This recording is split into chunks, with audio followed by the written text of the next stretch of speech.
चलिए बेटा स्टार्ट लेते हैं। हमारे सिलेबस का पहला टॉपिक है पॉइजन डिस्ट्रीब्यूशन। ये S2 का सिलेबस पांच टॉपिक्स में ब्रेक हुआ है। इसका सबसे पहला टॉपिक का नाम है पॉइजन डिस्ट्रीब्यूशन। हमने जो AS के अंदर डिस्ट्रीब्यूशंस पढ़ी हैं उसमें सबसे पहली डिस्ट्रीब्यूशन का नाम था बाइनोमियल। दूसरी डिस्ट्रीब्यूशन जो हमने पढ़ी थी वो क्या थी? ज्योमेट्रिक। और तीसरी डिस्ट्रीब्यूशन जो हमने पढ़ी थी वो थी नॉर्मल। जो बाइनोमियल और ज्योमेट्रिक डिस्ट्रीब्यूशंस हैं ये दोनों डिस्क्रीट डिस्ट्रीब्यूशंस थी, और नॉर्मल डिस्ट्रीब्यूशन जो है वो क्या थी भाई? कंटिन्यूअस। तो इसी तरह जिस तरह बाइनोमियल और ज्योमेट्रिक डिस्क्रीट डिस्ट्रीब्यूशन, क्या हमें ये फर्क पता है डिस्क्रीट और कंटिन्यूअस का क्या डिफरेंस है? जी फिजा।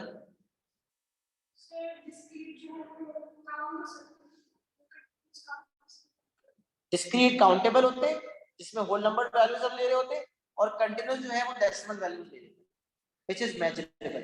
Discrete variables are countable and continuous variables are measurable, right?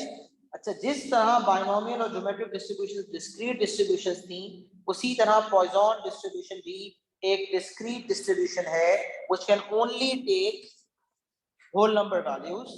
इसका मतलब काउंटेबल वाला वेरिएबल होगा। तो जो वेरिएबल्स काउंटेबल होंगे उन्हीं वेरिएबल्स को मॉडल करने के लिए पॉइजन डिस्ट्रीब्यूशन का इस्तेमाल किया जाता है। तो पहली लाइन यही है, Poisson distribution is a discrete probability distribution which is used for modeling random events. It is used for modeling random events. It is applicable in situations where the variable of interest is the number of occurrences of a particular event in a given time interval.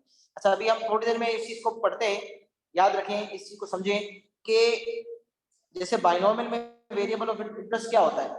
Number of successes, number of successes. तो यहाँ जो variable of interest है that is number of occurrences of a particular event. Number of occurrences of a particular event, किसी event के होने के की तादाद। और एक और चीज बड़ी इंपॉर्टेंट है जो कि पहले हमने किसी डिस्ट्रीब्यूशन में नहीं देखी, वो है गिवन टाइम इंटरवल। तो number of occurrences in a given time interval. अब एग्जांपल्स देखते हैं ताकि ये दोनों बातें क्लियर हो जाए। Number of phone calls arriving at a switchboard in a time interval of 5 minutes. अब मुझे कह रहा है number of phone calls arriving at a switchboard in a time interval of 5 minutes are 10.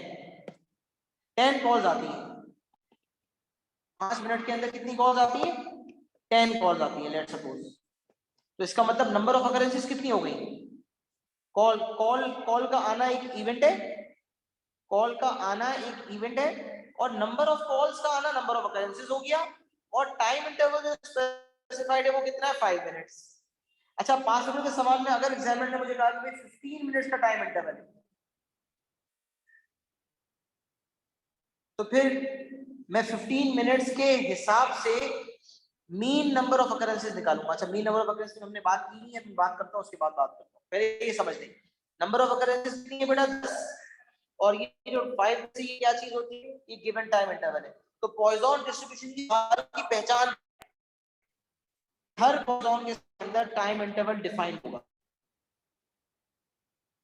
सही है? अच्छा, number 2, the number of cars passing a point on a road in a time interval of 1 minute. Let suppose अगर हम एक जगह खड़े हुए हैं और मैं किसी एक सिग्नल पे खड़ा हूँ, और सिग्नल पे खड़े होके जो है वो देख रहा हूँ कि 1 मिनट में यहाँ से ऑन एवरेज कितनी गाड़ियां गुजरती हैं ट्रैफिक को कैलकुलेट करने के लिए। तो ये भी इस का सवाल भी पॉइजन का सवाल होगा, क्योंकि 1 मिनट में कितनी गाड़ियां गुजर रही हैं, तो गाड़ियों का गुजरना एक इवेंट है, कितनी गाड़ियां गुजर रही है वो नंबर ऑफ अकरेंसेस हो जाएगी, और टाइम इंटरवल है 1 मिनट, क्योंकि मैं 1 मिनट में देख रहा हूँ। अच्छा, फिर number 3, number of misprints on each page of a book. हर पेज, कुछ सवाल भी 500 रुपए किस तरह के हैं कि ऑन एवरेज नंबर ऑफ मिसप्रिंट्स पर पेज आर 3। इसका मतलब कितनी दफा कितनी अकरेंसेस हैं? 3 है हर पेज पे। तो उस केस में जो इंटरवल है ना वो पेज है। जैसे ऊपर पेज इंटरवल जो है वो ड्यूरेशन था ना, तो यहाँ पर जो है वो ईच पेज हमारा इंटरवल हो जाएगा। ईच पेज, पर पेज, वो हमारा इंटरवल हो जाएगा। सही है। अभी थोड़ी सी मैं बेसिक बातें बता रहा हूँ, तो थोड़ी सी आप चीजें सुने। इंशाल्लाह जब हम थोड़े से आगे बढ़ेंगे और सवाल की जाने पड़ेंगे तो हमें इंशाल्लाह चीजें ज्यादा बेहतर और क्लियर समझ आएंगी। अब तक हमने ये बात समझी है कि पॉइजन डिस्ट्रीब्यूशन एक डिस्क्रीट प्रोबेबिलिटी डिस्ट्रीब्यूशन है, नंबर 1। नंबर 2, इसमें हमेशा जो है वो एक टाइम इंटरवल डिफाइंड होता है। ओके, ये हमने बात समझी। अच्छा, बाइनोमियल डिस्ट्रीब्यूशन हो या ज्योमेट्रिक हो या नॉर्मल हो, सब में हमने पेरीमीटर सीखे। बाइनोमियल के पेरीमीटर्स क्या हुआ करते थे? n, p. n was the number of trials and p was the probability of success. Then geometric में क्या देखा था? GEO, उसमें एक ही पेरीमीटर होता था, वो था p। और नॉर्मल डिस्ट्रीब्यूशन में पेरीमीटर्स क्या होते थे? ज्यादा टाइम नहीं हुआ इसमें लिए हुए, थोड़ा टाइम पहले दिया है, लेकिन हालात ऐसे हैं कि कुछ याद नहीं है। मीन कॉमा वेरिएंस, सही है, म्यू और सिग्मा स्क्वायर, तो ये मीन और वेरिएंस होते थे पेरीमीटर्स। तो पॉइजन के पेरीमीटर्स कितने हैं? तो यहाँ लाइन आ गई, the one and only perimeter of Poisson distribution is lambda. This is lambda. और ये डिनोट किसको करता है? ये तो सिंबल है ना लैम्डा, तो ये डिनोट किसको करता है? Random variable x has a Poisson distribution with mean lambda। तो पता चला कि ये जो लैम्डा है ना, ये मीन का दूसरा नाम है, तो इसको कहते हैं मीन नंबर ऑफ अकरेंसेस।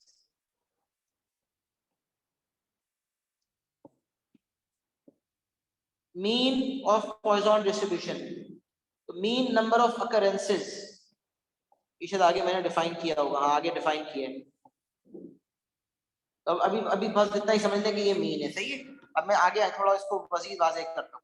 तो पॉइजन डिस्ट्रीब्यूशन का लिखने का अंदाज आप देखें, x बिलोंग्स टू पॉइजन और ब्रैकेट के अंदर उसका पेरीमीटर, और एक वाहिद पेरीमीटर, जैसे पॉइजन ज्योमेट्रिक डिस्ट्रीब्यूशन में p हुआ करता था, इसमें एक वाहिद पेरीमीटर जो है वो लैम्डा है। और लैम्डा है क्या चीज भाई? ये मीन है। जैसे यहाँ म्यू जो है वो मीन हुआ करता था, नॉर्मल डिस्ट्रीब्यूशन में ये म्यू जो है ये मीन को कहते थे, और ये जो है वो वेरियंस को कहा जाता था, तो यहाँ उसको लैम्डा कहा जाता है। नोट करने वाली बात क्या है? नोट वाली बात ये है कि मैंने भी आपसे कहा ना कि लैम्डा मीन है, तो वो जो होगा mean of occurrences in a given time interval, in a given time interval. क्या मतलब?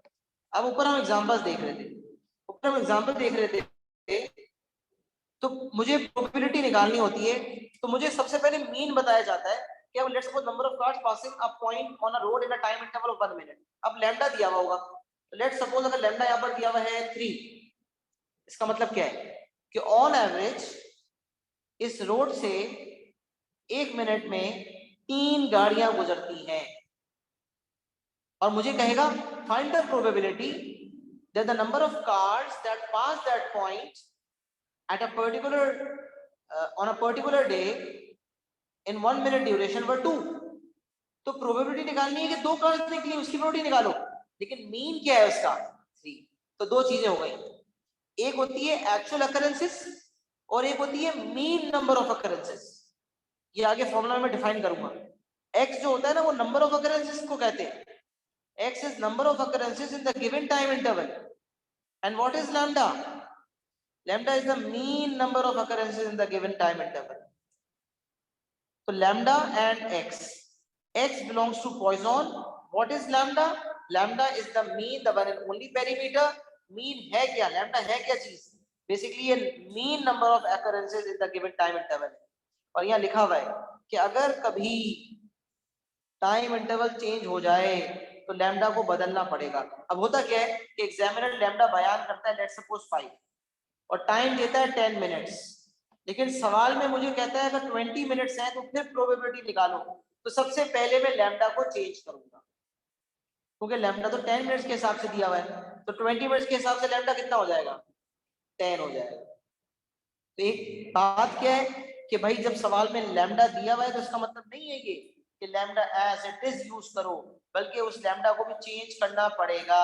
अगर किसी सवाल के किसी पार्ट में टाइम इंटरवल बदलेगा तो फिर उस टाइम इंटरवल को मद्देनजर रखते हुए लैम्डा को क्या करना पड़ेगा भाई, चेंज करना पड़ेगा।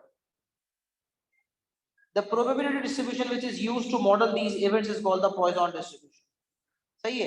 अच्छा, अब हर डिस्ट्रीब्यूशन का फॉर्मूला होता था, बायनोमियल में भी फॉर्मूला देखा था। क्या फॉर्मूला देते थे बायनोमियल के अंदर, आपको याद होगा बायनोमियल का formula.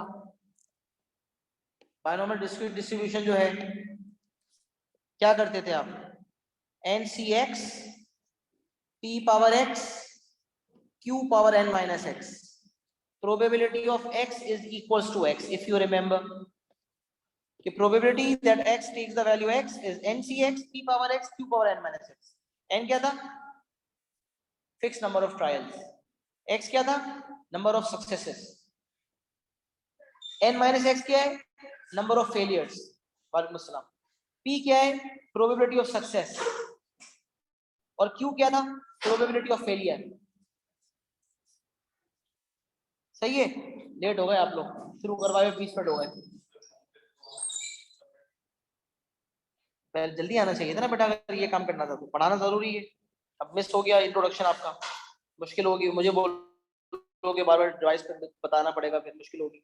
The probability distribution which is used to model these events is called the Poisson distribution. अच्छा मैं ये बात क्या कर रहा था, हाँ जैसे इसका ये फॉर्मूला हुआ करता था ना, पॉइजन का फॉर्मूला क्या है, probability of x equals to x is equals to e power minus lambda into lambda power x upon x factorial। मतलब अगर मुझे एग्जामिनर कहता है find the probability of x equals to 4, तो फॉर्मूला होगा e power minus lambda into lambda power 4 upon 4 factorial. Lambda क्या है, given होगा, कभी कभार निकालना भी होता है, बहरहाल ऐसा भी होता है प्रोबेबिलिटी दी होती है लैम्डा निकालना होता है, लेकिन अभी समझ लें कि लैम्डा लेट्स सपोज दिया हुआ है, तो अगर लैम्डा दिया हुआ है तो x की वैल्यूज क्या हो सकती हैं। अच्छा यहाँ याद रखें, x की वैल्यूज बायनोमियल में क्या होती थी, 0 से स्टार्ट होती थी, 1 2 3 और बढ़ते बढ़ते मैक्सिमम में क्या होती थी, n। लेकिन यहाँ तो कोई हद कायम है ही नहीं, फिक्स नंबर ऑफ ट्रायल्स तो है ही नहीं, तो यहाँ जो है x की वैल्यू 0 से स्टार्ट होगी, बस चलती चली जाएगी। जैसे ज्योमेट्रिक में भी ऐसा ही होता था, अगर आपको याद हो, ज्योमेट्रिक में क्या होता था, 1 से शुरुआत होती थी और बस unlimited number of trials possible होते थे। तो पॉइसन में तो कोई ट्रायल्स डिफाइंड है नहीं, तो कुछ भी हो सकता है, कुछ भी आ सकता है। तो formula e power minus lambda lambda power x upon x factorial है, जिसमें x की वैल्यू होगी 0 1 2 3 एंड सो ऑन, कुछ भी हो सकता है। अच्छा याद ये रखना है कि x जो है वो नंबर ऑफ अकरेंसेस है इन द गिवन टाइम इंटरवल, मैंने पहले भी कहा, मैं फिर कह रहा हूँ, और जो लैम्डा है वो मीन नंबर ऑफ अकरेंसेस।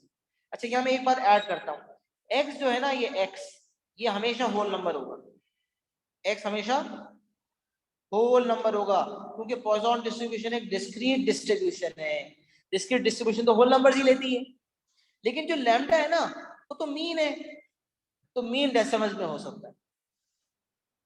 तो मीन जो है it can be in decimals, lambda जरूरी नहीं है कि होल नंबर में हो, lambda it can be in decimals. सही है। अच्छा जी अब क्या करें, अब ये देखें, लेट सपोज एग्जामिनर ने मुझे कहा find the probability of at most 5, सवाल का पूरा सिनेरियो होगा, एटमोस्ट 5 मांगा जाएगा। एटमोस्ट 5 के लिए क्या करेंगे बताएं, हम प्रोबेबिलिटी निकालेंगे x is less than equal to 5 की, लेस देन इक्वल टू 5 में कितनी वैल्यूज हो जाएंगी, 0 1 2 3 4 5।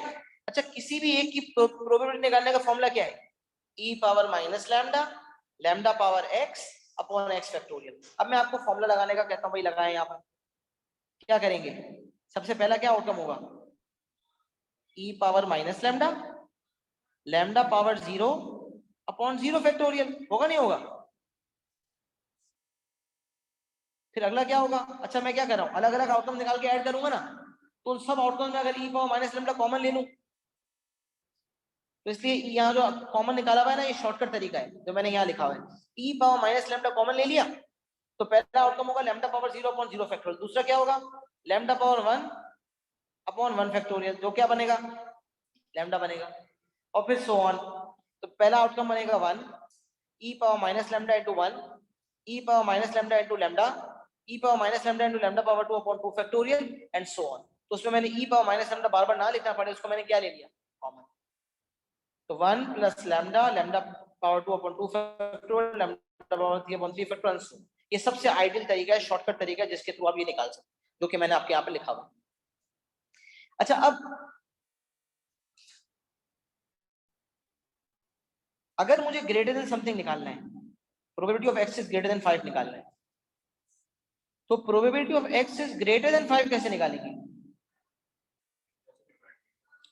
ज्योमेट्रिक का निकालने के लिए ना, ज्योमेट्रिक में जब निकाला करते थे तो ग्रेटर देन का निकालने का भी तरीका होता था, अगर याद हो, प्रोबेबिलिटी ऑफ फेलियर और पावर नंबर ऑफ फेलियर्स. लेकिन यहाँ कोई डायरेक्ट तरीका नहीं है, या इनडायरेक्टली चलना पड़ेगा.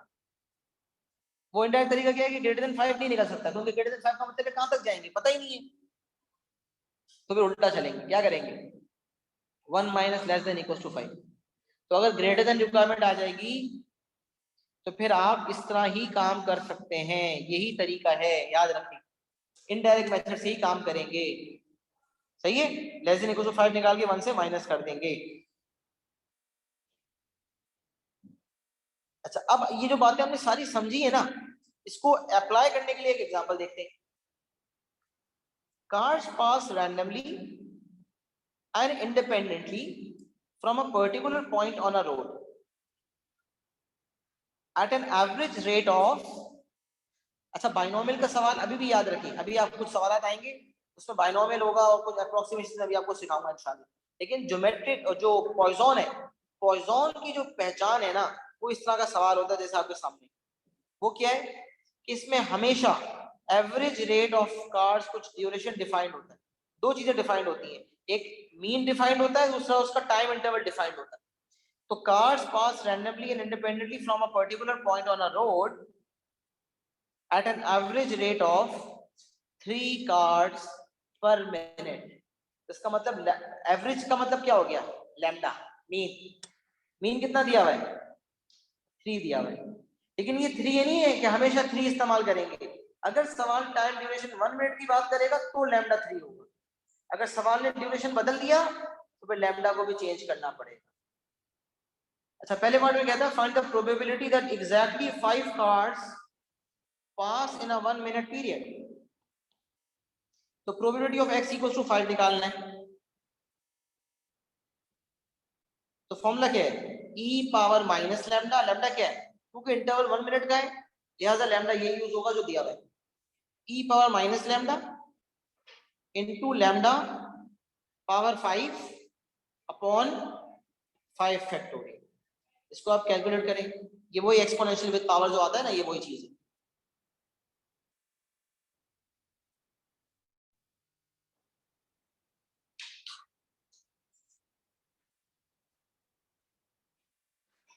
कैलकुलेटर होना चाहिए आपके पास.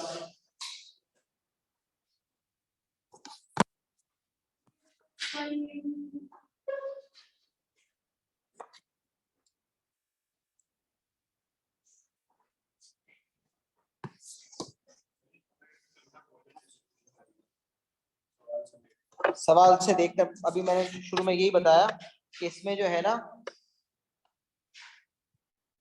सवाल के शुरू में क्या बताया कि it is applicable in situations where the variable of interest is the number of occurrences in a given time interval.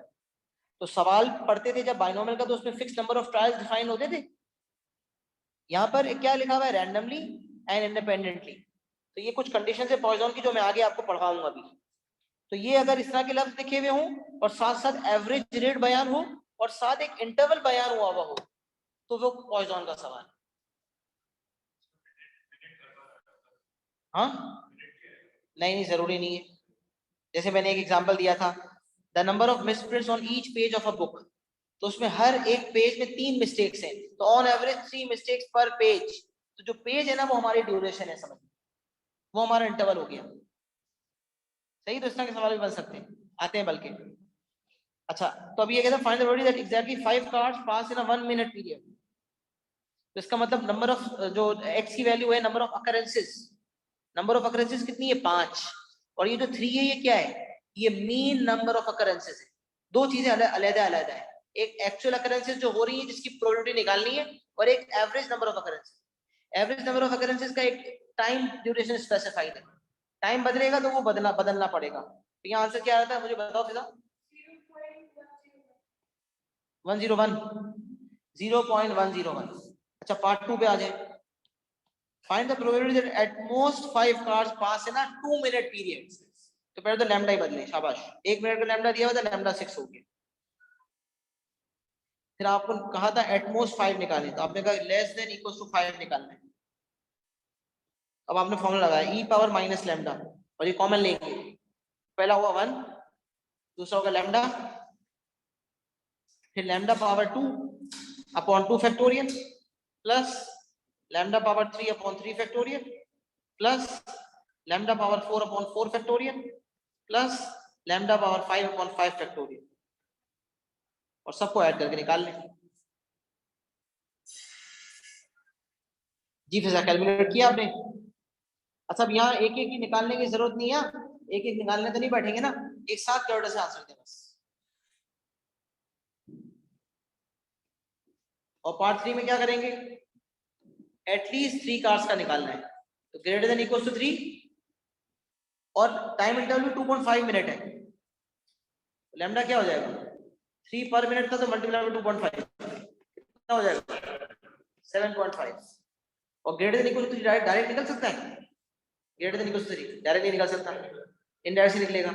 1 minus less than 3, greater than equal to 3 को लेस देन 3 से ग्रेटर देन इक्वल टू 3 निकालना था, तो 1 में से less than 3 minus कर दें। Second का आंसर है 0.446। 0.446 देख लें, बाकी सब भी क्रॉस चेक कर लें। 0.446। अच्छा 1 माइनस लेस देन 3 माइनस करना है, इसका मतलब 1 में से माइनस करने outcome 0, 1 and 2। Less than equal to 2 बन जाएगा, बिल्कुल सही। तो यहाँ 1 माइनस क्या हो जाएगी प्रोबेबिलिटी? ई पावर माइनस लैम्डा, लैम्डा कितना है? 7.5, और पहला होगा 1, दूसरा होगा लैम्डा, और तीसरा क्या होगा? Lambda power 2 upon 2 factorial. या कैलकुलेट कर लें, आपका आंसर आ जाएगा।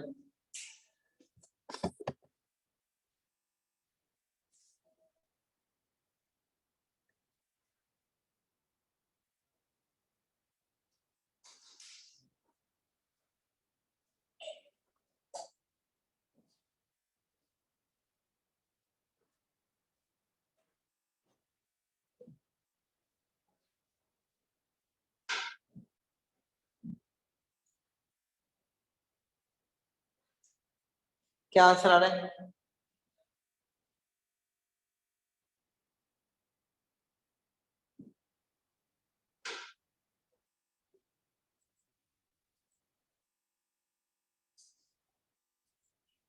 नहीं, फॉर्मूला का डेरिवेशन वगैरह हमें कुछ करने की जरूरत नहीं है, फॉर्मूला बनाया दिया हुआ है, हमें उस फॉर्मूला को इस्तेमाल करना है, that's it.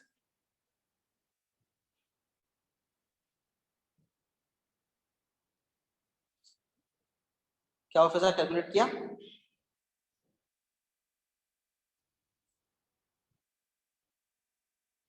E power minus 7.5 को मल्टीप्लाई करो 1 प्लस 7.5 प्लस 7, 0.980।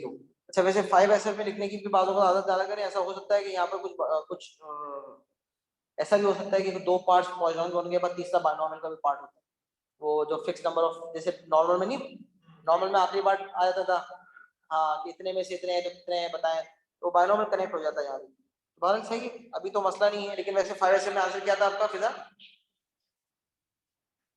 0.9797। ओके, और उसको राउंड ऑफ करके आपने 0.980 कर दिया। सही है, पार्ट 3 का आंसर हो गया आपने। बाकी सब निकाल के चेक कर लें, सही है ना, आंसर सही आ रहा है?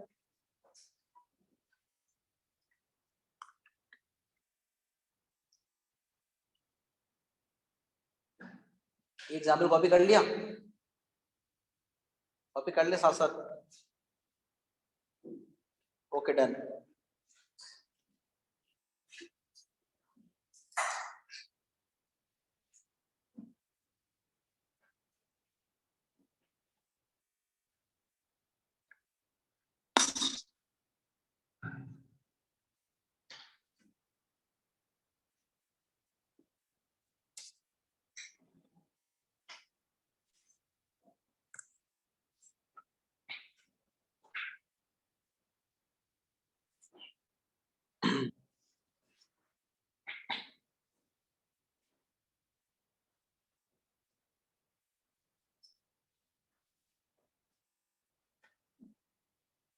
आगे बढ़े चले। अच्छा, अब कुछ कंडीशंस बाज़ औक़ात जैसे बायनोमियल में आती थी ना, वैसे पॉइसन में बाज़ औक़ात थ्योरेटिकल पॉइंट ऑफ व्यू से कुछ कंडीशंस पूछता है कि भाई बताओ when is Poisson distribution a suitable model. और ये प्रैक्टिकली बाज़ औक़ात हमें सवाल के हिसाब से जो है ना अप्लाई करनी पड़ती है, जैसे मैंने पहले ज्योमेट्रिक में भी बताया हुआ है। तो यहाँ हमारे जनरल कंडीशन अगर हम जनरली देखें तो क्या है, when is Poisson distribution a suitable model for events, it is suitable model for events which occur randomly in space or time। Randomly का क्या मतलब है, अब जैसे कार्स पासिंग अ पर्टिकुलर पॉइंट, क्या हमें पता है कब कौन सी कार आएगी? नहीं पता, पता ना हो, कभी भी कुछ भी आउट हो जाए, कभी ज्यादा कभी कम, रैंडम अचानक कार आएगी, हमें नहीं पता। तो it should occur randomly in space और टाइम।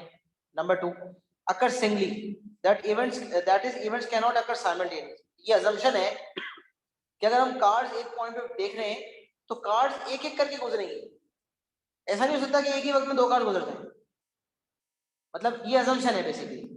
तो इवेंट्स की अजम्पशन क्या है कि the events will occur singly, they will not occur simultaneously together. फिर अगर इंडिपेंडेंटली, भाई एक पॉइंट पे खड़े गाड़ी देख रहे हैं, एक गाड़ी गुजरी, दो गुजरी, 5 मिनट के अंदर 10 गाड़ियां गुजर गई, तो क्या इसका मतलब ये है कि अगले 5 मिनट में 10 गाड़ियां गुजरेंगी? नहीं, इंडिपेंडेंट है भाई, आगे जो है गाड़ियां कितनी आएंगी ये इंडिपेंडेंट है। तो अकर इंडिपेंडेंटली, और आगे लिखा हुआ है हाँ, occur at a constant rate, that is the mean number of events in a given time interval is proportional to the size of the interval। ये assumption है बेसिकली। यहाँ एक assumption एक और है कि mean जो है वो constant रहेगा for a given time interval, occur at a constant rate, ये assumption है हमारी। मतलब 10 कार्स, वही बात जो मैं कर रहा था कि अगर 5 मिनट में 10 कार गुजर रही है तो फिर हम assume यही करेंगे, हालांकि इंडिपेंडेंट है, असल में ऐसा नहीं है, लेकिन जो assumption है वो यही है कि अगले 5 मिनट के अंदर भी जो है वो 10 कार्स ही गुजरेगी। तो अकर एट अ कांस्टेंट रेट वाली चीज को हमें मद्देनजर रखना है, वरना टाइम इंटरवल बदलेगा तो हम मीन कैसे निकालेंगे दूसरा। तो कैलकुलेशन के लिए हमें ये करना पड़ता है। तो बेसिकली ये 4 इवेंट्स हैं, ये 4 कंडीशंस है जिस पे ये मॉडल सुटेबल है। एक तो इवेंट्स रैंडमली होनी चाहिए, दूसरा सिंगली होनी चाहिए, इंडिपेंडेंटली होनी चाहिए, and they should occur at a constant rate, that is the mean number in a given time interval should be proportional to the size of the interval. तो ये conditions हम लिखेंगे जब आपसे पूछी जाएंगी। The variance of a Poisson distribution, भाई जो बाइनोमियल डिस्ट्रीब्यूशन था उसका, उसके पैरामीटर्स हुआ करते थे n, p। मीन क्या होता था? np। वेरिएंस क्या होता था? npq। यहाँ क्या है? मीन क्या है? Lambda, and that is the one and only parameter. तो अच्छी और कमाल की बात ये कि वेरिएंस भी लैम्डा ही है। नहीं, the mean and variance of a Poisson distribution are equal। ये एक और फैक्ट है जो आपको पता होना चाहिए। The mean and variance of a Poisson distribution are equal। तो अगर मीन यानी कि म्यू जिसको हम कहते हैं वो लैम्डा है, तो वेरिएंस जो है वो भी लैम्डा ही होगा। Note, if the mean and variance are not approximately equal, अगर ये बराबर ना हो तो Poisson distribution is not a suitable model, ये बात यकीनी है। If they are equal then the Poisson distribution may be a suitable model but is not necessarily so।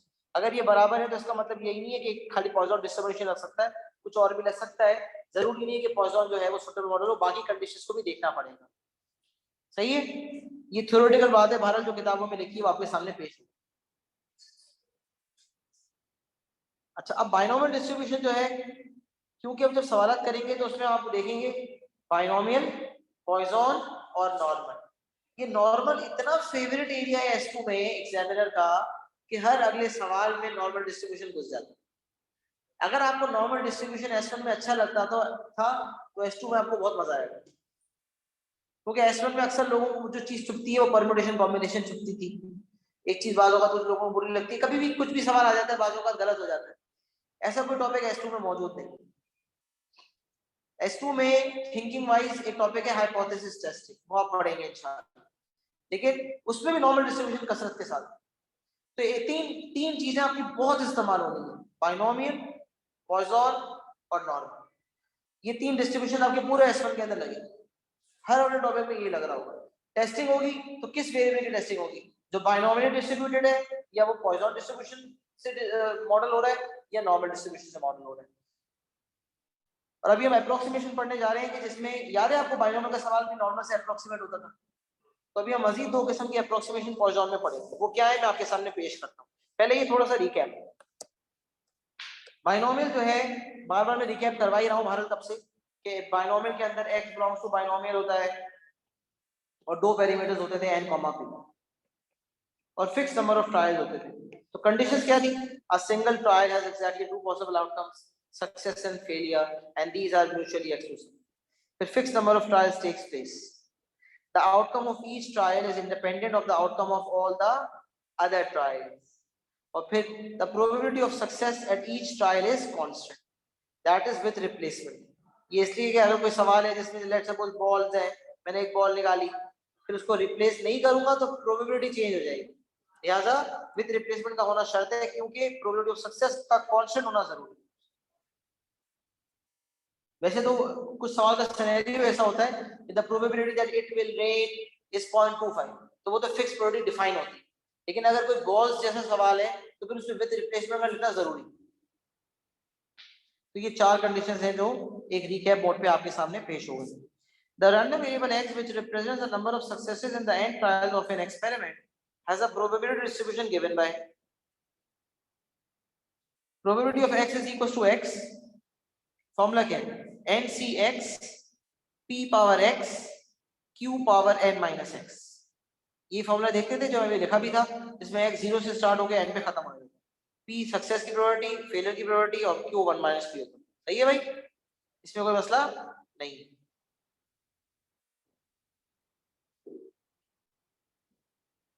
इसमें सही है, ओके। यहाँ आ जाए, ये भी रिकैप मोड है। The normal distribution as an approximation to the binomial distribution. ये आपको याद होगा कि बाइनोमियल का सवाल है और नॉर्मल उसका मददगार है। बाइनोमियल अपना आंसर खुद नहीं निकाल पा रहा तो वो नॉर्मल के पास गया, नॉर्मल भाई मदद कर दे। तो बाइनोमियल जो था वो n, p पैरामीटर्स थे, क्योंकि n इतना लार्ज हो चुका था, क्योंकि आपको याद होगा कि अगर n की वैल्यू लेट्स सपोज 200 है और मुझे probability of x is less than equal to 50 निकालना है, तो ना डायरेक्ट अप्रोच मेरे लिए फीजिबल है ना इनडायरेक्ट। तो फिर हम क्या करते थे? फिर हम नॉर्मल की मदद लिया करते थे। तो बाइनोमियल नॉर्मल के पास गया, कहने लगा यार मेरी मदद करो। नॉर्मल कहता है भाई मैं आपकी मदद बिल्कुल करूंगा, क्यों नहीं करूंगा, मुझे मेरे पैरामीटर्स दे दो, मुझे मेरे पैरामीटर्स दे दो। तो बाइनोमियल कहता है भाई मेरी जो इस्तिताअत है उसके मुताबिक दे दूंगा। बाइनोमियल का जो एक्सपेक्टेशन है वो क्या है? एनपी। नॉर्मल कहता है कोई बात नहीं, जो देना है दे दो। तो मीन की जगह क्या ले लिया? एनपी ले लिया। और बाइनोमियल का जो वेरिएंस है वो है एनपीक्यू। तो नॉर्मल ने कहा सही है, वेरिएंस की जगह एनपीक्यू दे दो। फिर जब पैरामीटर्स आ जाते थे तो फिर आपको याद होगा हम एक फॉर्मूला लगाया करते थे, z is equal to x minus mean upon standard deviation. ये आपका फॉर्मूला लगता था, z is equal to x minus mean upon standard deviation, और जो मीन होता था उसकी जगह हम लेते थे np मीन, और वेरिएंस की जगह नीचे स्टैंडर्ड डेविएशन आता था तो रूट ऑफ np, क्योंकि वो वेरिएंस होता था।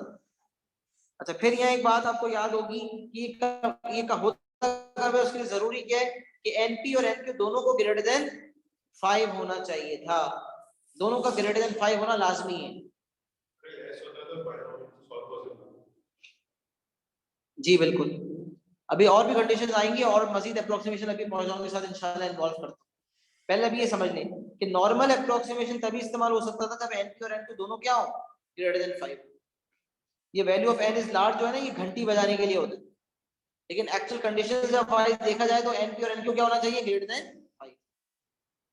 अच्छा, फिर इसमें एक बात, the larger the value of n the better the approximation. N की वैल्यू जितनी लार्ज होगी अप्रोक्सीमेशन उतनी बेहतर होगी, क्योंकि यूज ही तब होता है जब एन लार्ज है, तो एन जितना ज्यादा लार्ज होगा उतनी ज्यादा अप्रोक्सीमेशन बेहतर होगी। तो x बिलोंग्स टू बाइनोमियल था n, p, नॉर्मल के पास गए np, n, वही बात जो मैंने लिखी। अच्छा, अब क्योंकि बाइनोमियल एक डिस्क्रीट डिस्ट्रीब्यूशन है, डिस्क्रीट डिस्ट्रीब्यूशन है ना भाई, और नॉर्मल कौन सी डिस्ट्रीब्यूशन है? कंटीन्यूअस डिस्ट्रीब्यूशन है। तो यहाँ एक नोट आ गया, a continuity condition must be applied because a discrete distribution is being approximated by a continuous one. अच्छा, फिर आपको जो है नॉर्मल डिस्ट्रीब्यूशन आपने रिसेंटली पढ़ा हुआ है, लेकिन मैंने यहाँ जो जगह भी दी है नोट्स के लिए, उसके लिए दी है कि नॉर्मल डिस्ट्रीब्यूशन में हम कुछ चीजों का रिकैप करवाने के लिए मैंने ये जगह दी। वो क्या है कि अगर लेट सपोज अगर हमें नॉर्मल डिस्ट्रीब्यूशन के आपको ग्राफ याद होंगे तो हम बेल शेप ग्राफ बनाते थे, उसमें एक्स होता था। नॉर्मल डिस्ट्रीब्यूशन असल में एस2 की जान है, बहुत ज्यादा इस्तेमाल होती है, तो इसका पक्का होना बहुत जरूरी है। जो ओरिजिनल वेरिएबल एक्स है उसके बीच में क्या आता था, मीन, सही है। और जो सबसे हाईएस्ट वैल्यू होती है वो क्या होती है, mean plus 3 times standard deviation होता है। और सबसे lowest value mean minus 3 times standard deviation होती है। और ये भी लीस्ट और ग्रेटेस्ट है, लेकिन ये किताबों में ये लिखा है कि most of the values lies between this range, मतलब इससे कम और इससे ज्यादा भी हो सकता है, लेकिन मोस्टली इसी के दरमियान लाई करते हैं। अच्छा, फिर हम जेड ग्राफ देखते थे। जेड ग्राफ जो होता था उसमें बीच में क्या आता था, क्या आता था भाई, 0। और सबसे हाईएस्ट वैल्यू क्या होती थी, 3। ये मैंने जगह इसीलिए दी है ताकि रिवीजन में माशाल्लाह से पूरे 2 महीने हो गए, तो अब जो याद था वो सब भूल गए। इस दफा तो 2 महीने हुए, वैसे तो 6-7 महीने गुजर चुके होते पेपर दिए। तो ये हो गया आपका -3 से लेकर 3 तक। अच्छा, फिर मैं आपको कहता हूं find the probability of z is less then 1.293। तो आपको याद होगा कि आप जो है उस केस में ग्राफ बनाते थे। 1.293 जब आप मार्क करते हैं ग्राफ पे, तो आपको 1.29 के हिसाब से लेसर वाला रीजन चाहिए ना, तो ये बड़ा रीजन है। तो ये बात आपको बताई गई थी, मैंने बताई थी कि भाई फाई जेड जो है वो लार्जर रीजन होता है, बिगर रीजन। बिगर रीजन के लिए हम क्या करते हैं, फाई जेड का मतलब है we go and read the value of z in the table. Table में जाएंगे और नॉर्मल डिस्ट्रीब्यूशन टेबल में 1.293 को रीड कर लेंगे। तो बिगर रीजन के लिए हम रीड करते हैं, और जब हमें स्मॉलर रीजन चाहिए होता है, बिल्कुल, तो जब 1 - 5 सेट करता हूं तो हमारे पास स्मॉलर रीजन आ जाता है।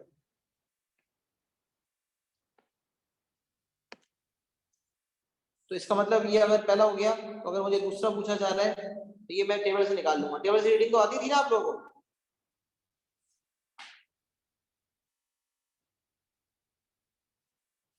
नॉर्मल डिस्ट्रीब्यूशन का टेबल यहाँ पर कहीं होगा मेरे पास शायद, इसमें नहीं, S1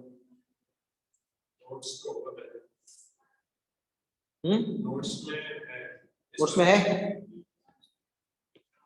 अच्छा नोट्स में डाला हुआ है ना, सही है। नहीं, मुझे यहाँ चाहिए, तो यहाँ जो है वो मैं जाऊंगा AS मैथ्स के अंदर, और AS मैथ्स में मैं जाऊंगा S1 में, और यहाँ मैं फॉर्मूला शीट में, चलो इसको बाद में, फॉर्मूला शीट खुल गई भाई। ये अभी नॉर्मल डिस्ट्रीब्यूशन टेबल 1.293 अगर आपको रीड करना है तो आपको एक दफा जब रिवाइज करा दूं कि 1.2 होता है, 1.29 दो डेसिमल प्लेस के लिए आप 1.29 यहाँ आएंगे, 1.2 से राइट और 9 से नीचे 1.29 आ गया, और 1.29 में जो है आप प्लस करेंगे 6, तो ये और 6 जो है वो आखिरी 2 डिजिट्स में ऐड होगा, तो 0.9021 सही है। तो ये आपको रीडिंग आपको प्रॉपर तरीके से आनी चाहिए। अच्छा, तो अब ये हो गया। अच्छा, और अगर आपको probability of z is greater then 1 point greater than हो या ग्रेटर देन इक्वल्स टू, कोई फर्क नहीं पड़ता, सही है। तो फिर उस केस में आप 1 - 5 ऑफ 1.293 करते हैं। अच्छा, सही है, ये हो गया कि आपको z दिया हुआ है और आपको प्रोबेबिलिटी निकालनी है। अब ये केस होता था कि आपको प्रोबेबिलिटी गिवन होती थी, प्रोबेबिलिटी गिवन होती थी और आपको z निकालना होता था, सही है। तो फिर उस केस में आप क्या करते थे, लेट सपोज आपको दिया हुआ probability of z is greater then, आपने जब z की वैल्यू निकाली तो ये आ गया 10 minus mean upon standard deviation आ गया, और दिस इज इक्वल टू 0.8, 0.8 है। क्या करते थे ये, और z की वैल्यू निकालते थे, z की वैल्यू निकालते थे बड़ी प्रोबेबिलिटी की बेसिस पर, बड़ी प्रोबेबिलिटी की बेसिस पर z की वैल्यू निकलेगी। लेकिन मैंने एक और चीज बोली थी, always locate the value of z, कि किस रीजन में लाई करता है। तो शेडिंग कर रहे हैं कि लाई क्या करता है, z पॉजिटिव साइड पे लाई करता है, नेगेटिव साइड पे लाई करता है। वेरी गुड, z एक वैल्यू से बड़ा है और आंसर 0.8 है तो वो वैल्यू नेगेटिव साइड पर होगी। तो मैंने शेडिंग का भी तरीका बताया था कि greater than shade from right to left, और कितना परसेंट शेड करना है, 80%। तो शेड करेंगे तो यहां तक शेडिंग हो जाएगी। इसका मतलब 10 minus mean upon standard deviation negative side पर लोकेटेड है। तो इसका मतलब जब इसको रीड करेंगे प्रोबेबिलिटी को, कि प्रोबेबिलिटी जो है वो 0.8 है, प्रोबेबिलिटी अगर 0.8 है तो उससे z की वैल्यू आ जाएगी,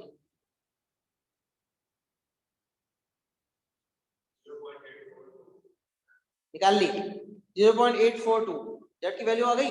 अब 10 minus mean upon standard deviation को किससे इक्वेट करेंगे, नेगेटिव 0.842 से इक्वेट करेंगे, क्योंकि जो z है वो नेगेटिव साइड पर लोकेटेड हुआ है। पूरा नॉर्मल डिस्ट्रीब्यूशन रिवाइज हो गया, याद आ गया। ये नॉर्मल डिस्ट्रीब्यूशन में आप इंशाल्लाह पूरा पक्का हो जाएगा, क्योंकि हर सवाल में ये लग रहा होगा, मतलब हर तकरीबन अच्छा खासा लग रहा होता है। तो ये बार बार आपको रिवाइज करना पड़ेगा, क्योंकि सारी अप्रोक्सीमेशन में नॉर्मल डिस्ट्रीब्यूशन लगती है, सारी में नहीं कुछ में मतलब, लेकिन नॉर्मल का इस्तेमाल बहुत है हमारे पूरे एस के अंदर। तो 5z bigger region, 1 minus 5 smaller region, probability given होगी तो पहले शेडिंग करेंगे और लोकेट करेंगे कि z पॉजिटिव साइड पर है नेगेटिव साइड पर है। एक दफा लोकेट हो जाएगा तो फिर अकॉर्डिंगली पॉजिटिव या नेगेटिव वर्जन से इक्वेट कर देंगे। सही है भाई, ये आपका नॉर्मल डिस्ट्रीब्यूशन का रिकैप हो गया। कुछ लिखना चाहते हैं इसमें तो लिख लें अपने पास, इसीलिए जगह दी थी यहाँ पर कि नॉर्मल डिस्ट्रीब्यूशन का थोड़ा रिकैप हो जाए, लिखने के लिए जगह दी। हाँ फिर नोट डाउन कर लिया कुछ चीजें।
चलिए आगे बढ़ते हैं।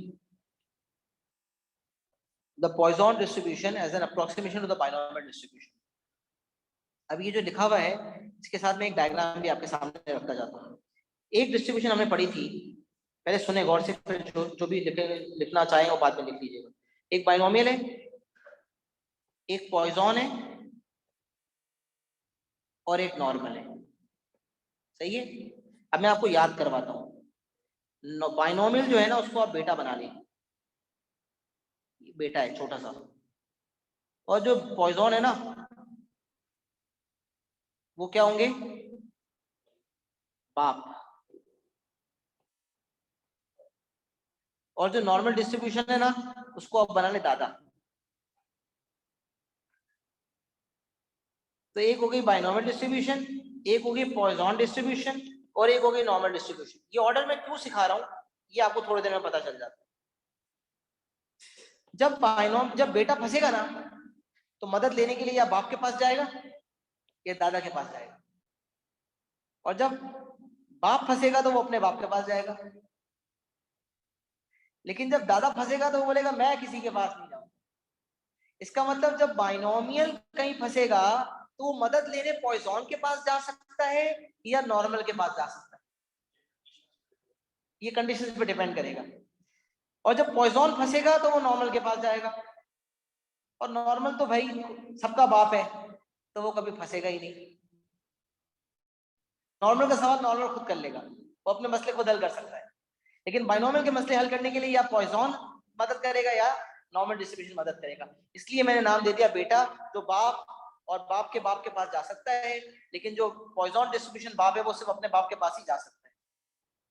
अब जो बाइनोमियल से पॉइजन, बाइनोमियल से नॉर्मल जाने वाला मामला था ना, ये तो एएस वाला मामला है, और उसकी कंडीशंस ये है कि अगर एन पी ग्रेटर देन 5 है और एन क्यू भी ग्रेटर देन 5 है,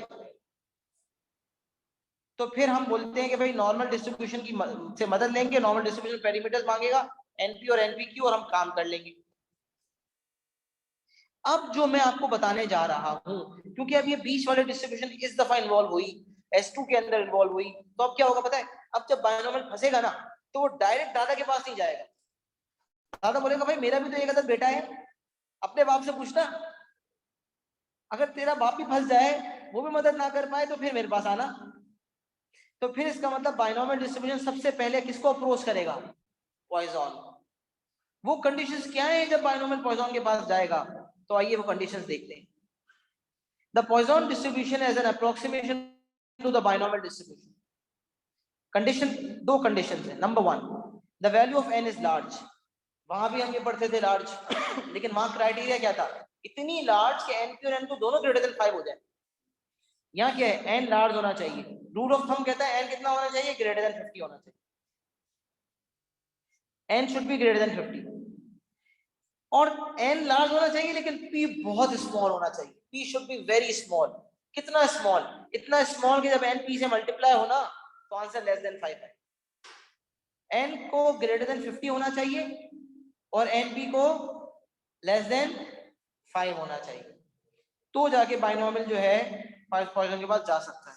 अजान है, 2 मिनट अजान का ब्रेक ले, फिर कंटिन्यू करते हैं।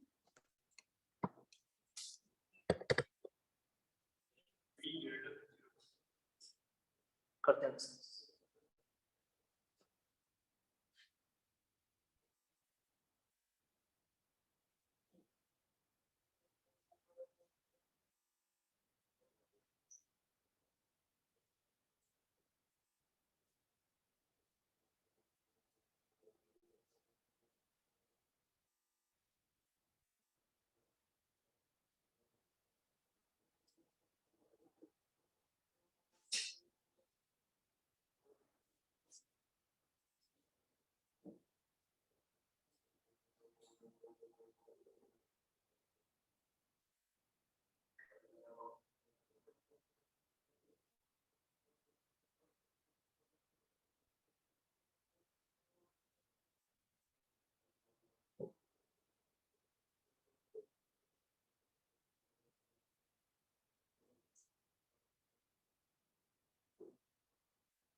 अच्छा बेटा यहाँ देखते हैं,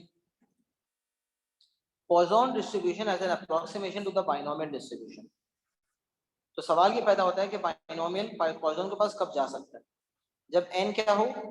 लार्ज हो। कितना लार्ज हो भाई? ग्रेटर देन 50 हो, और एनपी जो है वो लेस देन 5 हो। सॉरी, और एनपी जो है वो लेस देन 5 हो। अच्छा, the larger the value of n and the smaller the value of p, the better the approximation. N को लार्ज और पी को स्मॉल होना चाहिए, तो एन जितना लार्ज होगा और पी जितना स्मॉल होगा उतना बेहतर है और उतनी अच्छी अप्रोक्सीमेशन होगी। जैसे, अच्छा अब बाइनोमियल जो है वो फंसा, अपना सवाल खुद सॉल्व नहीं कर पाया, पॉइजन के पास गया। पॉइजन कहता है मैं आपकी मदद करने को तैयार हूं, आप मुझे पेरीमीटर की वैल्यू दे दो। पॉइजन का एक वाहिद पेरीमीटर है लैम्डा। बाइनोमियल ने अपनी इस्तेताब के मुताबिक अपना मीन दे दिया, तो बाइनोमियल का मीन क्या था, एनपी, लिहाजा वही मीन उसने पॉइजन को प्रोवाइड कर दिया, तो जो लैम्डा है उसकी जगह क्या ले लेंगे हम, एनपी। सही है। अच्छा, अब क्योंकि बाइनोमियल भी डिस्क्रीट डिस्ट्रीब्यूशन है, पॉइजन भी डिस्क्रीट डिस्ट्रीब्यूशन है, इसका मतलब कंटिन्यूटी करेक्शन की नीड नहीं। डिस्क्रीट ने डिस्क्रीट से ही मदद ली है, लिहाजा कंटिन्यूटी करेक्शन की कोई जरूरत ही नहीं।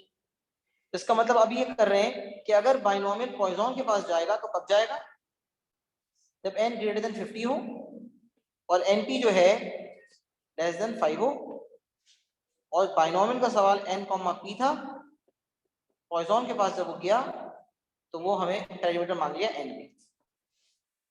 अच्छा, अब जब बाइनोमियल नॉर्मल के पास गया था तो यहाँ पर कंटिन्यूटी करेक्शन लगता था।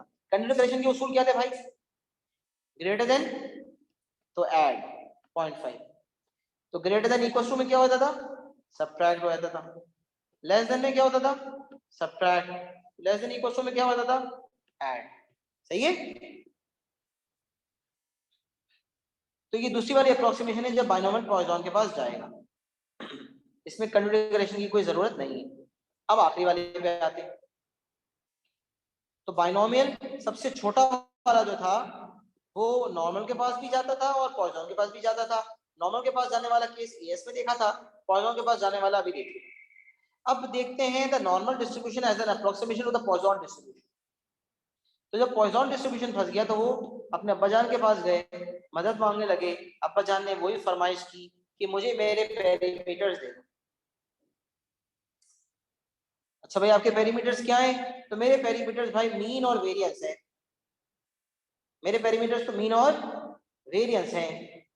तो पॉइजन ने कहा मेरा तो मीन भी लैम्डा है और वेरिएंस भी लैम्डा है, तो मीन की जगह भी लैम्डा आ गया और वेरिएंस की जगह भी लैम्डा आ गया। ये वही बात है। कंडीशन क्या है कि भाई कब जा सकता है पॉइजन नॉर्मल के पास, जब पॉइजन का जो लैम्डा है ना वो लार्ज हो। कितना लार्ज हो भाई, उसको ग्रेटर देन 15 होना चाहिए, it should be greater than 15। A continuity correction must be applied। अब क्योंकि डिस्क्रीट डिस्ट्रीब्यूशन गया कंटिन्यूअस के पास तो कंटिन्यूटी करेक्शन तो लगेगा, because a discrete distribution is being approximated by continuous. तो यहाँ पर लास्ट चीज मैं ऐड करता हूँ डायग्राम पे, इसको आप अपने बना भी सकते हैं ताकि सब कुछ समराइज हो जाए। वैसे सब लिखा हुआ है क्लियरली, लेकिन फिर भी अगर आप चाहें तो आप बना सकते हैं। तो बाइनोमियल जब नॉर्मल के पास गया तो कब गया, सॉरी मैं गलत बना लिया। पॉइजन जब नॉर्मल के पास गया तो कब गया, जब लैम्डा ग्रेटर देन 15 था, और जब वो नॉर्मल के पास गया तो नॉर्मल का लैम्डा लैम्डा हो गया, और फिर कंटिन्यूटी करेक्शन का इस्तेमाल करने की जरूरत पड़ी। सही है भाई। तो अब 3 किस्म की अप्रोक्सीमेशन आप सीख चुके हैं, तीनों किस्म की अप्रोक्सीमेशन आपकी S2 के अंदर इस्तेमाल होंगी। Binomial to normal, NP N2 greater than 5, use of continuity correction, parameters NP and NP क्यूब। Binomial to Poisson, N greater than 50, NP less than 5, और पॉइजन के पेरीमीटर NP, और Poisson to normal lambda greater than 15, और use of continuity correction. मुझे बताएं, ये Poisson distribution का इख्तिताम हो गया। अब सवालात करने की बारी आ गई।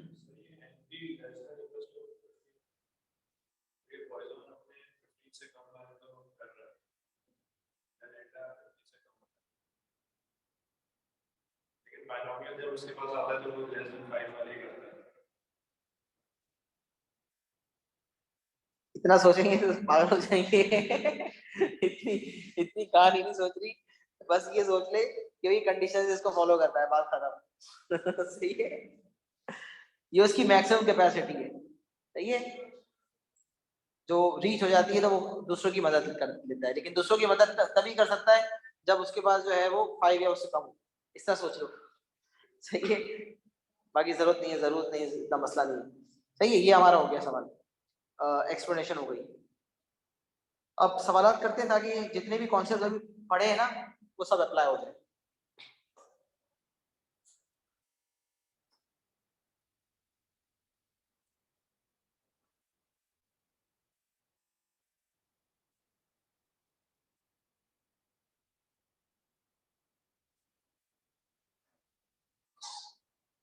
डुप्लीकेट करनी चाहिए थी और खंड लग गया।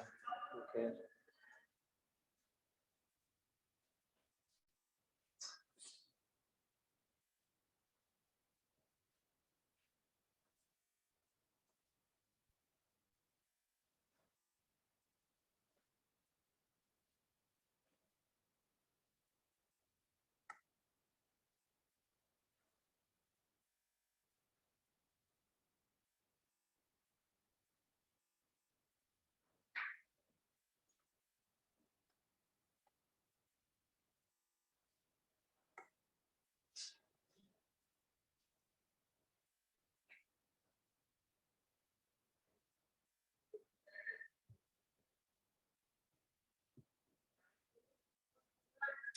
चलिए बेटा सवाल करते हैं।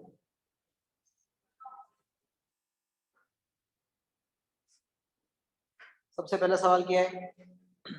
सबसे इंपॉर्टेंट ये होता है कि आप ये पिक कर पाए कि ये सवाल बाइनोमियल है या नॉर्मल है, मतलब बाइनोमियल है या पॉइजन है। सबसे इंपॉर्टेंट टास्क ये। तो बाइनोमियल के लिए क्या चीज होती है? Main fix number of trials and probability of success constant. दो चीजें आपको पता चल जाती हैं। और पॉइजन में क्या होता है कि आपको लैम्डा दिया हुआ होता है, मीन नंबर ऑफ अकरेंसेस दी हुई होती है, और साथ साथ आपको जो है वो टाइम इंटरवल डिफाइंड होता है। सही है। अब यहां अगर आप देखें इस सवाल के अंदर, तो सवाल जब पढ़े अगर हम, 2% of biscuits on a production line are broken. 2% biscuits जो है वो ब्रोकन है। तो ये 2% क्या चीज है? Probability of success. बिस्किट टूटने के भी क्या चांसेस हैं? 2%। फिर क्या हो रहा है अब तक? बाइनोमियल है। आगे आए, ब्रोकन बिस्किट्स अकर रैंडमली। रैंडम वाली जो कंडीशन है वो तो बाइनोमियल की भी है। 180 biscuits are checked to see whether they are broken. Fixed number of trials. हाँ, बाइनोमियल की कंडीशन आ गई। कंफर्म हो गया। सवाल क्या है? बाइनोमियल। लेकिन n क्या है? लार्ज। अच्छा, n लार्ज और p स्मॉल 0.02। तो फिर एक्चुअल कंडीशन देखने के लिए हमें घंटी तो बज गई ना। n large p small. n कितना लार्ज होना चाहिए भाई? ग्रेटर देन 50 होना चाहिए। अच्छा, अब अगर np और nq दोनों ग्रेटर देन 5 है तो बाइनोमियल किसके पास जाएगा? नॉर्मल के पास। तो चेक करें क्या np nq ग्रेटर देन 5 है। तो आपने जब n को 0.02 से मल्टीप्लाई किया, ये 0.02 क्या चीज है? सक्सेस की प्रोबेबिलिटी। 0.02 से आप 180 को मल्टीप्लाई करें तो 5 से कम आ रहा है। तो आपने कहा अच्छा ये नॉर्मल वाला केस नहीं है, मतलब बाइनोमियल जो है वो दादा के पास नहीं जाएगा बेटा, बाप के पास जाएगा, पॉइजन के पास जाएगा। तो x बिलोंग्स टू बाइनोमियल था 180, 0.02। पॉइजन के पास जाएगा क्योंकि लैम्डा क्या है? 3.6। n ग्रेटर देन 50 है। अच्छा, इसने पूछा नहीं है क्या कहा है? Use a suitable approximation. तो वर्किंग दिखा दें कि कौन सी सुटेबल अप्रोक्सीमेशन यूज कर रहे हैं। तो as n is greater than 50 and np is less than 5, देखो वी आर यूजिंग पॉइजन। ये नजर आ रहा होगा उसको कि वर्किंग में कि मैं पॉइजन यूज कर रहा हूं। जब पॉइजन यूज करूंगा, पॉइजन अपना पेरीमीटर मांगेगा। पॉइजन का पेरीमीटर क्या है? लैम्डा। तो लैम्डा यहां से निकलेगा एनपी करके। वैसे भी हम निकालते ही हैं, चेकिंग के लिए भी निकालते हैं। तो चेकिंग के लिए निकाला, वही हमारा लैम्डा की वैल्यू बन गई। अब मुझे निकालना क्या है? Use a suitable approximation to find the probability that fewer than 4 are broken. वैसे यहां पर आप देखें बाइनोमियल खुद भी अपनी मदद कर सकता था। Probability of x is less than 4 हम निकाल नहीं सकते बाइनोमियल से? सारी तो आउटकम्स है 0 1 2 3, लेकिन लिखा हुआ है यूज अ सुटेबल अप्रोक्सीमेशन। तो अप्रोक्सीमेशन ही यूज करके निकालिए। Use a suitable approximation for the probability that fewer than 4 are broken. तो फ्यूअर देन 4 का मतलब क्या हो गया? x is less than 4। सही है, x इज लेस देन 4। और लेस देन 4 में कितने आउटकम्स आ गए? 0 1 2 एंड 3। और ये हम ऑलरेडी अभी लगा चुके फॉर्मूला इस तरह का। और लैम्डा क्या निकाला था? 3.6 e पावर माइनस लैम्डा, और फिर 1 plus lambda power 2 upon 2 factorial, lambda power 3 upon 3 factorial, add all the outcomes and you will get 0.515। और ये उसूल हम फॉलो करते हैं। वर्किंग 5 ऐसे, फाइनल आंसर 3 ऐसे। यहाँ तो मसला नहीं है, लेकिन वैसे कनेक्टिंग पार्ट्स होते हैं तो मसला होता है। इसलिए आप ये प्रैक्टिस को बरकरार रखें।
समझ आ गया? यहाँ तक क्लियर है सब कुछ?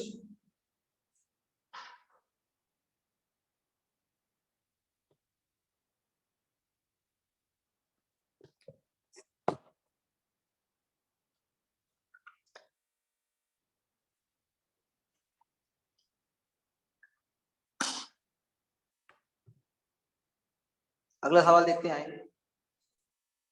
Computer user finds that unwanted emails arrive randomly at a uniform average rate of 1.27 per hour. पढ़ के पता चल रहा है कौन सा है? पढ़ के नहीं पता चल रहा? Computer user finds that unwanted emails arrive randomly at the uniform average rate of 1.27 per hour. कहाँ है fix number of trials? Normal का सवाल तो अलग आइडेंटिफाई होता है, नॉर्मल तो नहीं है ना, बायनॉर्मल पॉलीनॉमियल मसला है। बायनॉर्मल में फिक्स नंबर ऑफ ट्रायल्स होते हैं, या नहीं है कोई ट्रायल्स। अराइव रैंडमली है और यूनिफॉर्म एवरेज रेट और 1.27 पर आवर। ये बड़ी इंपॉर्टेंट बात है। वहां होती थी probability of success defined.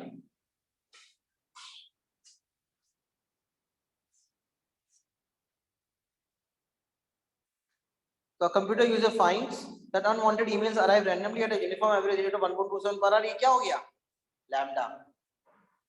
Find the probability that more than one unwanted email arrives in a period of 5 hours.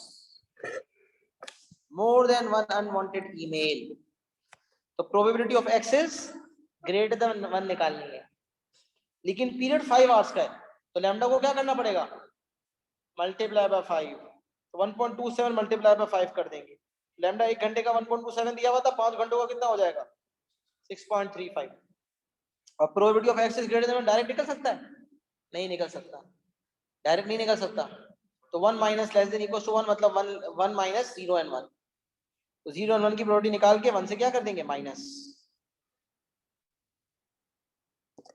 तो ये आ जाएगा। सही है। पार्ट 2 देखें। Find the probability that more than 850, find the probability that more than 850 unwanted emails arrive in a period of 700 hours. 700 घंटे। तो 1.27 per hour था ना, तो मल्टीप्लाई 700 करें तो लैम्डा कितना हो गया? 889। अब यहाँ लिखा हुआ कहीं नॉर्मल अप्रोक्सीमेशन, लेकिन लगाना है। बहुत ज्यादा अमाउंट हो गई, ग्रेटर देन 15 है, लिहाजा तो ग्रेटर देन 15 पे नॉर्मल अप्रोक्सीमेशन लगता है, तो 889 है, बहुत बड़ा। तो अभी सवाल पॉइसन का था। लैम्डा ग्रेटर देन 15 हो गया, किसके पास गया? नॉर्मल के पास। नॉर्मल क्या लगा? पेरीमीटर्स। दो पेरीमीटर्स क्या होंगे भाई? लैम्डा 889 था, वही दोनों पेरीमीटर्स मीन भी और वेरियंस भी, दोनों क्या हो गए? 889। अच्छा, x इज ग्रेटर देन 850 है ना, तो x से हमेशा z में कन्वर्ट करते हैं। फॉर्मूला क्या है? x minus mean upon standard deviation. लेकिन हाँ, कंटिन्यूटी करेक्शन लगता है,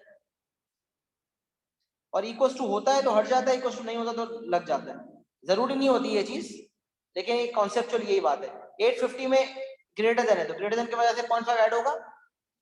x was greater than 850, तो z was greater than equals to 850.5 minus mean upon standard deviation which is root of 889। सही है।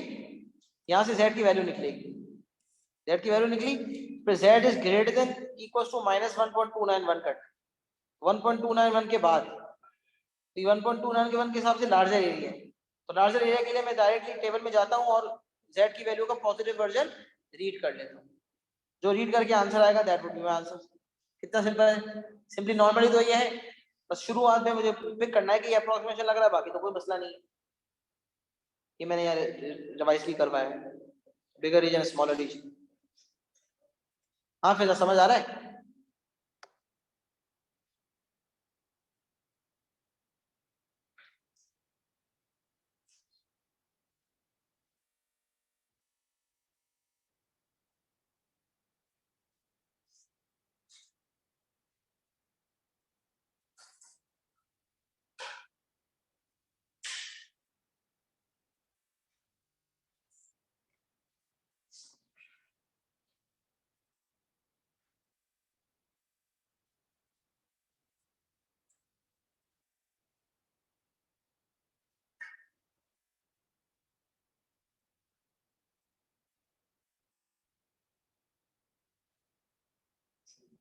कॉपी कर लिया तो फिर आगे जाते हैं।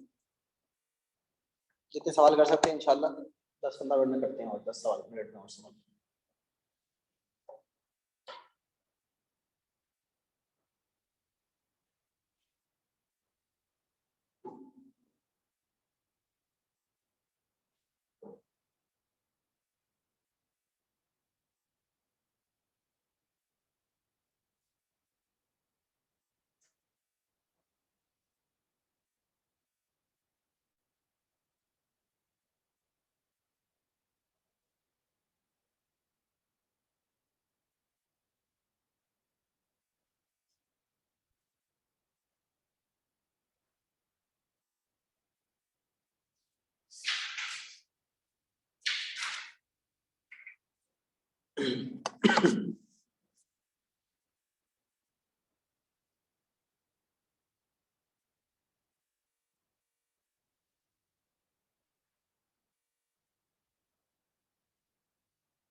जनाब समझ आ गया?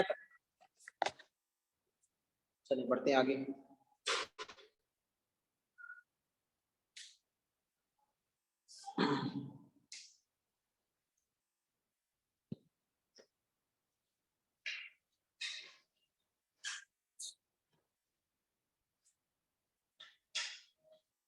अच्छा बेटा, क्वेश्चन नंबर 3 देखते हैं। An airline knows that some people who have bought tickets may not arrive for the flight. The airline therefore sells more tickets than the number of seats that are available.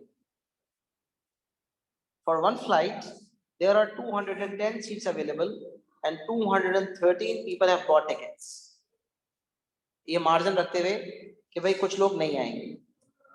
The probability of any person who has bought a ticket not arriving for the flight is 1/50. Who has bought a ticket not arriving for the flight is 1/50.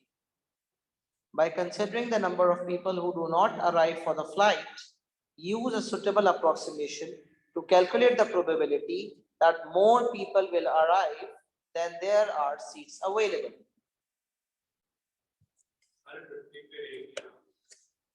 जी, अब पूछा क्या है और करना क्या है और distribution कौन सी है और किससे अप्रोक्सीमेट करेंगे, ये सारी बातें मुझे बताएं आप।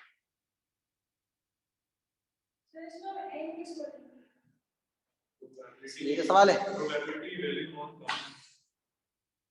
प्रोबेबिलिटी की वैल्यू बहुत कम है। ओके,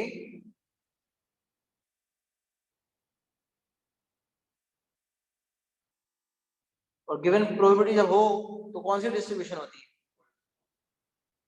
हाँ,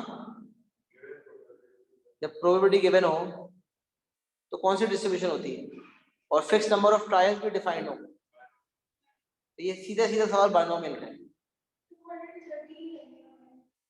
अच्छा, सवाल ये पैदा होता है कि एन क्या लेंगे, तो यहाँ हो रही है who has bought a ticket, probability of any person who has bought a ticket, जिन्होंने टिकट खरीदी है उनमें से ना आने के चांसेस जो है 1/50, तो एन किसको लेंगे? 230। वेरी गुड, एन 213 होगा यहाँ पर। अच्छा, अब आप एन को जब पी से मल्टीप्लाई करेंगे तो लैम्डा आ जाएगा, और लैम्डा जो है, नहीं पहले तो देखें एनपी है क्या, तो एनपी क्या आएगा? Less than 5। आ रहा है नहीं आ रहा? हाँ, तो एनपी क्योंकि लेस देन 5 है और एन ग्रेटर देन 50 है, condition being met, suitable approximation होगी पॉइसन। अच्छा, अब यहाँ सवाल जरा पढ़े। प्रोबेबिलिटी आपका लैम्डा तो आ गया, लेकिन निकालना क्या है? By considering the number of people who do not, bold भी किया हुआ है देखिए, by considering the number of people who do not arrive for the flight, use a suitable approximation to calculate the probability that more people will arrive then there are seats available. अब ये देखें यहाँ करना क्या है, ये मुझे पता है। x 210 से x greater than 210 होगा, लेकिन फिर ये कह रहा है by considering the number of people who do not arrive for the flight, जो आए हैं उनकी बात नहीं करनी, जो नहीं है उनकी बात करनी है। और जो प्रोबेबिलिटी ऑफ सक्सेस दी हुई है वो भी किसकी दी हुई है? जो नॉट अराइविंग, तो नंबर ऑफ सक्सेसेस भी होंगे नॉट अराइविंग।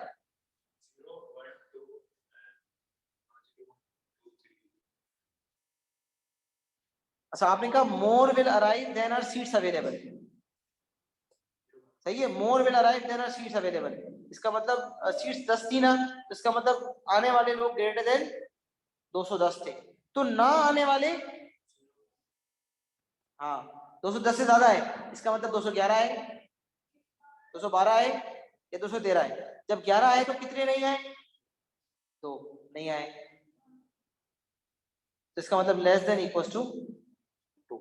तो जो x लेना है वो क्या है? Number of people not arriving. Number of successes क्या है? सक्सेस क्या चीज है? फ्लाइट के लिए ना आना, सक्सेस इज ऑलवेज डिफाइंड, तो यहाँ फ्लाइट के लिए ना आना जो है हमारी सक्सेस है, तो probability of x is less than equals to 2 निकालनी है। मैं समझाता हूँ, तुमने कहा 210 से ज्यादा लोग आए, तो इसका मतलब 211 आए होंगे, आने वाले लोग 211 होंगे या 212 होंगे या 213 होंगे। वो कह रहा है by considering number of people who do not arrive for the flight, तो जब 211 आए होंगे तो कितने नहीं आए होंगे? 2, तो इसका मतलब 2 नहीं आए होंगे। जब 212 आए होंगे तो कितने नहीं आए होंगे? 1। जब 213 आ गए होंगे तो कितने नहीं आए होंगे? 0। तो नॉट अराइविंग वाले ये हो गए,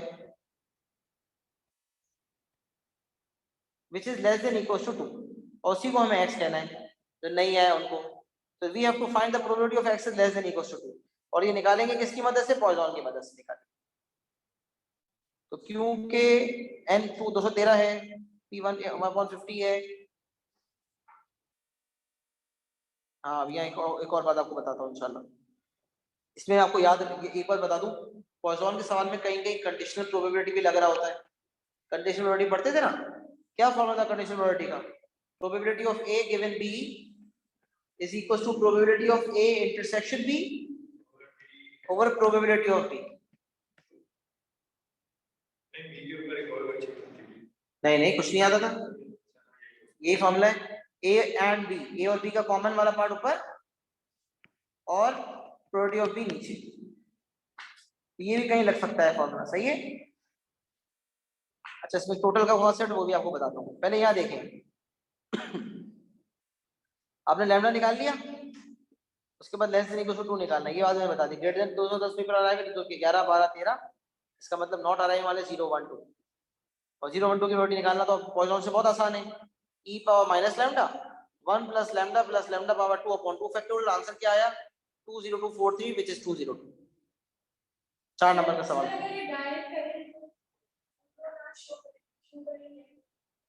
क्या तुम कह रहे हो ये ना शो करें हम, ये जो मैंने किया है ये तो समझाने के लिए किया है। नहीं, बस इसने मुझे बोला है यूजिंग अ सुटेबल अप्रोक्सीमेशन, तो आप डायरेक्ट इस्तेमाल कर सकते हैं, लेकिन मैं कहूंगा आप ये लिख दें कि we are using Poisson approximation because n is greater than 50 and n less than 5। थोड़ा सा लिख दें, पूरा डायग्राम लंबा चौड़ा कुछ करने की जरूरत नहीं, मैं लिख देने तो बेहतर है। सही है, मैं चाहता हूं कि मेरा बच्चा बिल्कुल क्लियरली एग्जामिनर को बयान करे कि ये वजह है जिसकी वजह से मैं ये यूज कर रहा हूं। सही है, सेफ साइड पे लिखने में क्या है, कहीं आपके मार्क कटेंगे नहीं ना, क्योंकि इससे लिखा हुआ सुटेबल अप्रोक्सीमेशन। तो आप सुटेबल अप्रोक्सीमेशन कौन सी इस्तेमाल कर रहे हैं, लिखा हुआ नहीं है give a reason why you are using this, ऐसा है। कुछ सवाल ऐसे होते हैं, उससे पूछता है why have you used this approximation, तो फिर उसमें बयान करना पड़ता है। तो इसका मतलब ये हुआ कि यहाँ बयान करना जरूरी नहीं है, लेकिन सेफ साइड पे लिख दें। अच्छा आगे क्या कह रहे हैं, ये बात हो गई। सही है, अच्छा independently on another flight, independently on another flight for which 135 people have bought tickets, the probability of any person not arriving is 1/75. Calculate the probability that for both these flights the total number of people who do not arrive is 5.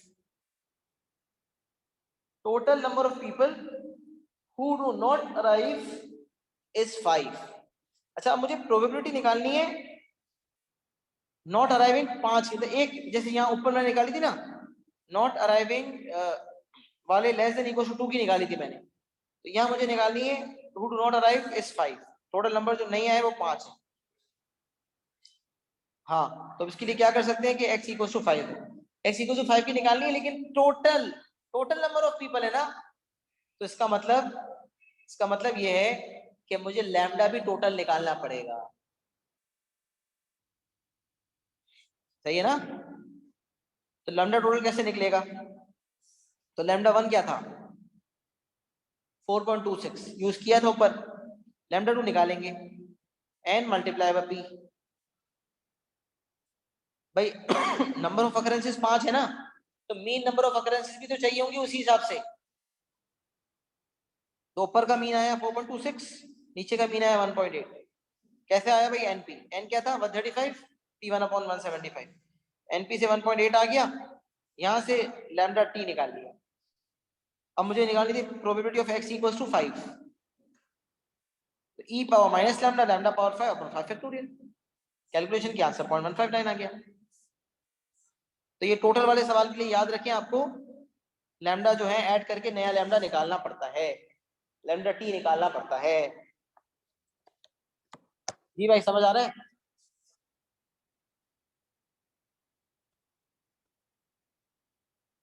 Sir वो part 1 में less than equal to 2 वाला वापस बता दें।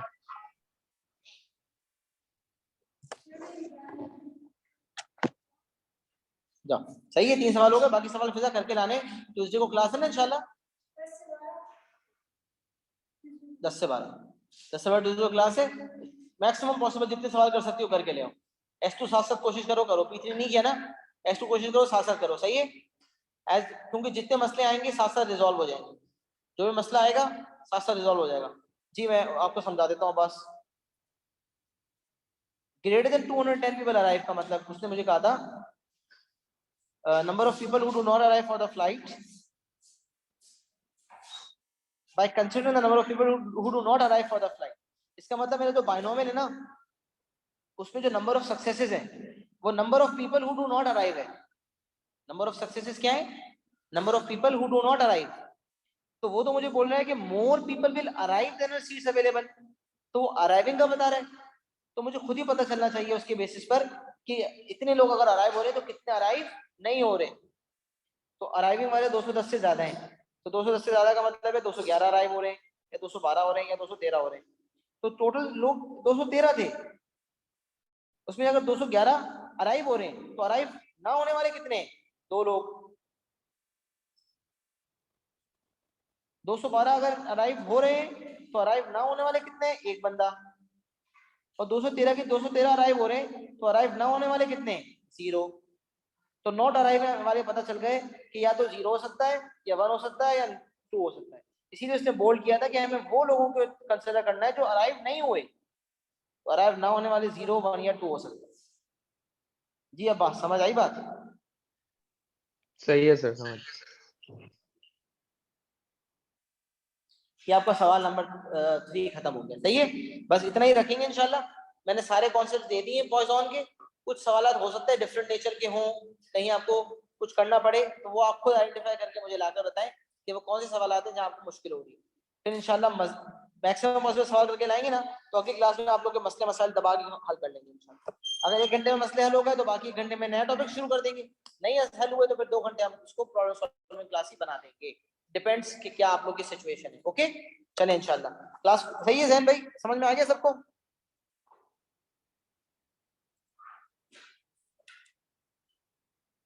चले वो निकल गया।